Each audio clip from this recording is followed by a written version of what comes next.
It was supposed to be just another night shift. Nothing unusual, nothing out of the ordinary. Just me, doing what I've done for years. My name is Emma Watson, and I'm a 40-year-old emergency room nurse. I've worked nights more times than I can count. It's a rhythm I've gotten used to. The late hours, the buzzing fluorescent lights, the steady beep of machines, and the constant hum of urgency that never quite dies down in the ER. It's exhausting, yes, but it's also something I take pride in. I've always liked my job, even when it's hard. The hospital's understaffed, like most are these days, so I often find myself wearing multiple hats. One moment I'm in the ER, the next I'm helping out in pediatrics or assisting in triage. You learn to adapt. You learn to breathe through the chaos. My husband, Michael? He doesn't really get it. He works for the mayor as an assistant, climbing that political ladder one calculated move at a time. We don't talk much about my work. Actually, we don't talk much at all anymore. We live in the same house, share the same bed, but it's like we're miles apart. It's been that way for a while. We drifted into this quiet, sterile routine without even noticing. We never had children. I wanted them, badly, for a long time. But life just didn't cooperate. After a few years of trying, I asked Michael if we should try IVF or adoption. His answer? He liked the quiet, said we were enough, but honestly, I think it was just easier for him not to deal with it. So we never did, and I stopped asking. That night at the hospital, the ER was its usual blur of motion. Nurses rushing between patients, machines beeping relentlessly, the occasional shout echoing down the corridor. I was checking on a middle-aged man with chest pains when the dispatch call came in. An infant with a high fever and convulsions. The address was in a wealthy part of town. "Emma, want to take this one?" John asked. He was the paramedic on duty that night, steady, reliable, and always ready with a terrible joke to lighten the mood. We'd worked together for years. "You know I've got a soft spot for babies," I replied, grabbing my medical bag and following him out to the ambulance. The ride over was calm, just idle chatter between colleagues trying to keep things light. John was going on about a new sushi place opening downtown, while I pretended to care, watching the city lights blur past the window. The house we pulled up to was stunning. Big, modern, and glowing with soft lights. Definitely not the kind of place I'd expect to respond to at 2 a.m. John gave a low whistle as we walked up the stone steps. "Someone's doing all right for themselves," he muttered. The front door opened before we knocked. A young woman, maybe in her early 20s, stood there holding a crying baby. Her eyes were red, her hands shaking slightly. "Please," she said, her voice barely holding together, "something's wrong with my baby. He won't stop crying and his fever is so high." "Let's take a look," I said, trying to be calm for her sake. "I'm Emma. What's your little one's name?" "Liam," she whispered, her eyes darting between me and John. Behind her, an older woman, clearly her mother, stood close, worry etched deep into her features. They led us into a large, beautifully decorated living room. I gently took Liam from her arms and began assessing him. His skin was burning hot, his body twitching slightly with spasms. This wasn't just a fever, it was something more serious. "John, we need to cool him down now," I said, urgency sharpening my tone. "On it," he said, disappearing into the kitchen to grab ice packs and a cool cloth. The young woman was pacing now, her hands wringing together. Her mother stood silently beside her, probably trying to stay calm for her daughter's sake. "It's okay," I said softly. "We're going to take care of Liam." When John returned, we worked quickly, applying cool compresses, trying to bring the fever down before it caused more damage. After what felt like an eternity, Liam's body began to settle. The spasms stopped, his crying softened to quiet whimpers, and his fever started to drop. The mother, her name was Sophia, I soon learned, broke into tears. "Thank you," she whispered. "We should still bring him to the hospital," I told her. "Better safe than sorry." She nodded immediately. "Of course." We were just getting Liam into the carrier when the front door opened again. I barely registered the sound, probably a relative or someone who lived there, until I heard the voice. "What's going on, Sophia? Are you okay?" That voice. I hadn't heard it in that tone before, filled with concern, but I knew it instantly. I turned toward the door, and there he was. Michael, my husband, standing in the doorway of a stranger's house. Except this wasn't a stranger's house. Not anymore. Our eyes locked. For a second, no one spoke. "Eliza," he started, then corrected himself quickly. "Emma, what are you doing here?" I stared at him, my face calm, though my mind was racing. "I could ask you the same thing." Sophia looked back and forth between us, her face pale. You two, you know each other? Michael's mouth opened, then closed again. He looked like a deer caught in headlights. She's my wife, he finally said, his voice barely audible. I nodded. Yes, I'm his wife. The room fell silent. Sophia's expression twisted in disbelief. Her mother gasped softly, taking a step back. Your wife? Sophia echoed, her voice breaking. Michael didn't answer. He just stood there, frozen. And in that moment, I realized everything I thought I knew had shattered. The life I had been clinging to was already gone. I couldn't move. I just stood there holding Liam's carrier, staring at Michael, like the universe had knocked the air right out of my lungs. Sophia blinked rapidly, still trying to process what she'd just heard. But he told me he was divorced, she whispered. Michael looked down at the floor, saying nothing. His silence was louder than anything he could have said. Her mother's voice cut through the tension like a blade. You lied to my daughter? You lied to all of us? I could feel John watching me, waiting for a cue, but I couldn't even look at him. My ears were ringing. It felt like I was in one of those slow-motion scenes in a movie where everything moves but you. Sophia turned to me, her eyes wide with disbelief. You're really his wife? I nodded. 10 years. The pain in her face mirrored mine. I saw her crumble right there, her knees buckling just slightly as her mother caught her by the arm. The baby let out a soft cry, and it jolted me back into the moment. We need to get Liam to the hospital, I said quietly to John. He's stable now, but he should be monitored. John gave a small nod. Let's go. We were heading toward the door when another man walked in. Tall, composed, clearly not expecting chaos in his own living room. I recognized him instantly. Mayor Thomas Harrington, Michael's boss. He scanned the room, his sharp political instincts probably piecing things together faster than anyone else.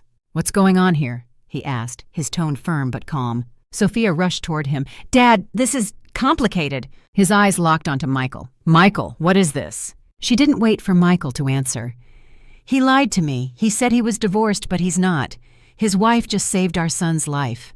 You could see the moment it hit him. The betrayal, the implications, the humiliation. His face shifted from confusion to anger in a heartbeat. Is this true? He asked Michael directly. Michael gave a small, shameful nod. Yes, sir, it's true. The mayor turned to me, still composed but clearly shaken. And you? You're his wife? I am, I replied, keeping my voice steady even though I wanted to scream. There was a moment of silence, and then he turned back to Michael. I can't believe you'd do this, the mayor said. To my daughter, to your wife, and under my roof? Michael opened his mouth, but the mayor raised his hand. Don't. I need time to process this. You need to leave. Sophia was sobbing quietly now, her mother holding her tightly. And me? I felt like I was floating somewhere above my own body, watching this all play out like some surreal courtroom drama. Except it wasn't a movie. It was my life. John and I stepped outside, carrying Liam to the ambulance. I didn't say anything. I couldn't. Michael didn't follow. He just stood frozen in the doorway, watching me walk away with the child he had with another woman. Back at the hospital, I stayed just long enough to make sure Liam was stable.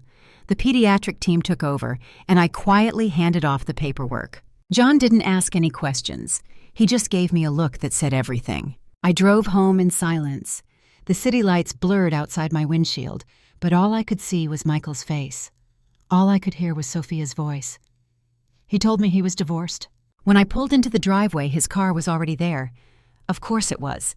Coward couldn't stay and face the mayor, but he came back here, to our house, to the home we built together.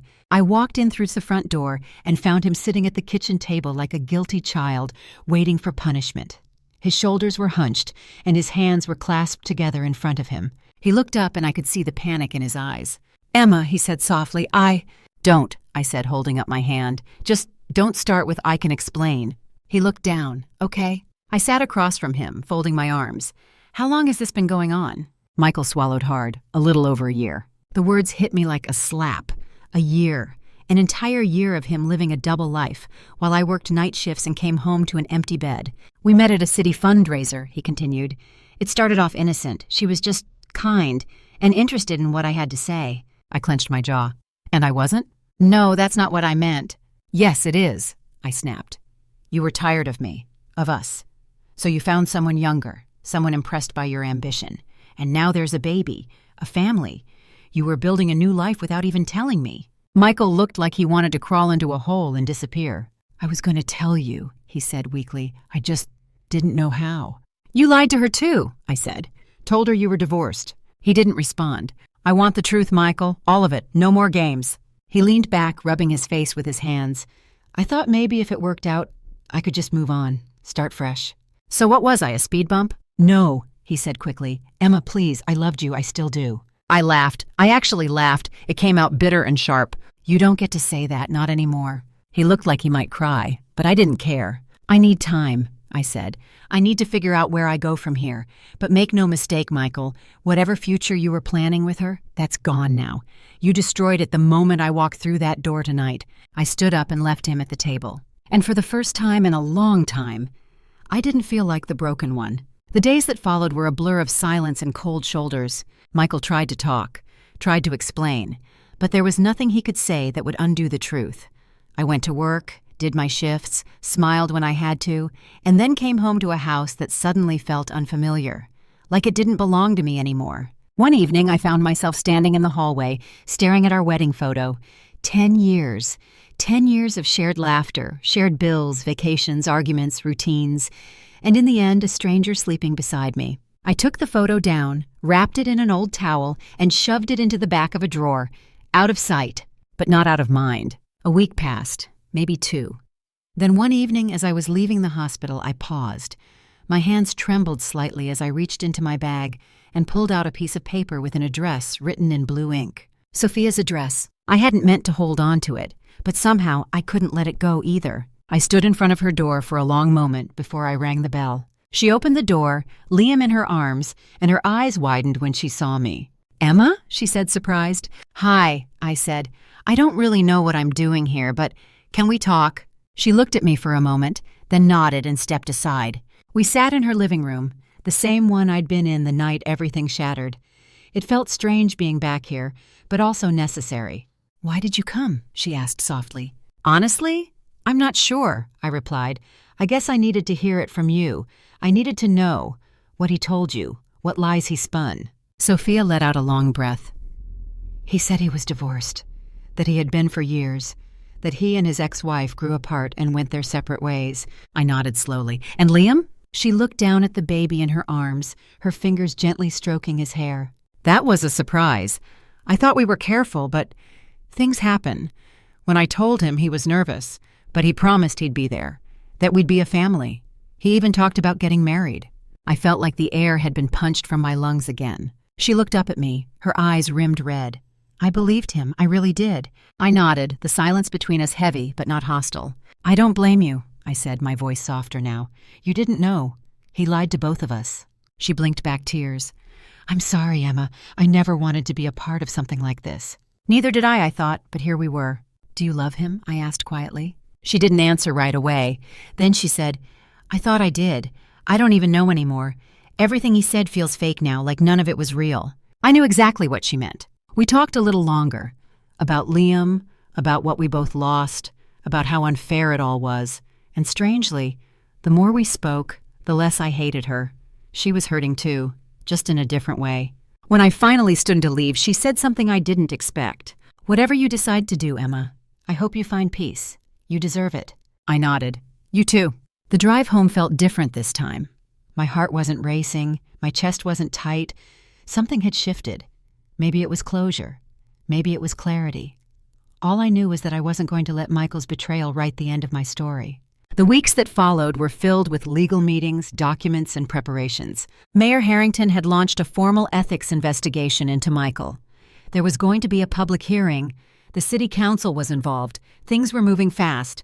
And then the subpoena came. I was going to testify alongside Sophia and the mayor himself. Michael's political career wasn't just damaged. It was on the edge of destruction. On the morning of this hearing, I stood in front of the courthouse wearing a plain navy blue blazer and black pants. Nothing fancy, but I felt powerful. Inside, the room was buzzing. Reporters, spectators, council members whispering and scribbling notes. Michael sat at a long table with his lawyer beside him, looking pale and drained. He didn't look at me. The mayor was called first. His words were measured but laced with fire. This man lied to my daughter, manipulated her, deceived our family, and violated every standard of integrity this office stands for. Then came Sophia. Her voice cracked at times, but she held steady. Her testimony was honest, painful, and deeply human. Finally, it was my turn. I walked up to the stand and placed my hand on the Bible, swore the oath, sat down. My lawyer guided me through the timeline. Our marriage, the changes in Michael, the discovery of the affair. I kept my voice calm, but I didn't hide my pain. "I'm a nurse," I said, "trained to stay calm in emergencies." But nothing prepared me for finding out my husband had a second life, a second family. There wasn't a sound in the room. I finished with, "Michael Watson betrayed not just me, but the public trust. He built his career on lies, and he needs to be held accountable." When I stepped down, I felt a weight lift off my chest. Michael's lawyer tried to spin it, of course, said it was a complicated personal matter and that emotions were running high, but no one bought it. When the council deliberated and delivered their verdict, Michael was suspended indefinitely from his post and referred for further disciplinary review. It felt like justice. Not revenge, just justice. After the hearing, I didn't wait around. I slipped out the side exit, avoiding the press, the chaos. As I drove home, the sunset painted the sky in streaks of orange and gold, and for the first time in what felt like forever, I rolled down the windows and let the wind hit my face. I didn't know what tomorrow would look like, but I knew one thing for sure. I was free. In the days that followed, everything felt quiet. Not the kind of silence that weighs you down, but the kind that gives you space to breathe, to think, to feel. Michael moved out a week after the hearing. There was no dramatic goodbye, no teary confrontation, just two people who once promised forever, silently acknowledging that forever had come and gone. He packed his things, avoided my eyes, and left his key on the kitchen counter. I watched him through the window as he drove away. No part of me wanted to run after him. I didn't cry, I didn't scream, I just exhaled. The house felt different without him, lighter, empty, yes, but also full of possibility. Some nights, I'd sit on the couch with a cup of tea and let the quiet wrap around me like a blanket. No tension, no pretending, just me, with my thoughts and my own heartbeat for company. Then one morning, while sorting through bills and medical documents, I stumbled upon something unexpected. A letter, addressed to me in Michael's handwriting. I almost threw it out. But curiosity got the better of me. His words spilled across the page with the kind of desperation that only comes when everything is already lost. He apologized for lying, for hurting me, for being a coward. He said he never meant for any of this to happen, that he still cared about me, that part of him always would. But what caught me off guard was how small his words felt now. Like they belonged to someone I used to know, but no longer recognized. I didn't feel sad. I didn't feel pity. I just felt done. I crumpled the letter and dropped it in the trash. Then I washed my hands as if wiping away the last remnants of his hold on my life. A few days later, I got a call from Mayor Harrington. He wanted to meet for coffee. When I arrived, he was already seated, wearing a simple button-down and sipping something dark and strong. "Emma," he said warmly, standing to greet me. "Thank you for coming." "Of course," I said, sitting across from him. He paused, then spoke gently. "I just wanted to thank you for your honesty, your strength. You didn't have to speak up, but you did, and it made a difference." I stirred my coffee slowly. I didn't do it for the spotlight. I did it because I had to. He nodded. "I understand, and I respect it." We talked a little more about Sophia, about Liam, about how everything had changed so quickly. He said Sophia was in therapy now, trying to rebuild her life, trying to be the best mother she could be. I told him I admired her for that. Before we parted ways, he said something that stuck with me. "You know, Emma, people like us, we tend to give everything to others. Our time, our energy, our patience. But don't forget to give something to yourself, too. You've earned that." I smiled, and I took his words to heart. In the weeks that followed, I made a promise to myself. No more living on autopilot. No more hiding behind my job or someone else's ambition. I signed up for a nursing course I'd put off for years, something I had always wanted to do, but never had the courage or space to pursue. I joined a local book club. I went to brunch with friends I hadn't seen in ages. I said yes to things that scared me a little, and no to things that drained me. Life wasn't suddenly perfect. There were still moments of loneliness, still echoes of what had been. But there was also freedom, joy, a quiet blooming of something new. One afternoon, as I walked through the hospital corridor between shifts, I spotted a familiar figure at the end of the hallway. Sophia. She was holding Liam, bouncing him gently, her face tired but peaceful. When she saw me, she smiled. "Hey," she said softly. "Hey," I replied. There was a pause, but it wasn't awkward, just full of unspoken understanding. "How are you doing?" I asked. "Taking it day by day. she said with a small shrug. Some days are better than others. I nodded. Yeah, I get that. She looked at me, her expression sincere. Thank you for everything, for saving Liam, for not hating me, for being kind. You didn't know, I said.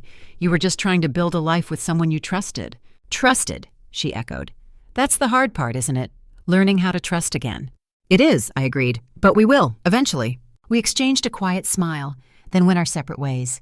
Two women, connected by hurt, but not defined by it. Back at home, I started writing again. Not a diary exactly, but notes to myself. Little letters of encouragement, fragments of memories, plans for the future, things I'd forgotten I was allowed to want. Travel, laughter, lazy Sundays, falling in love again.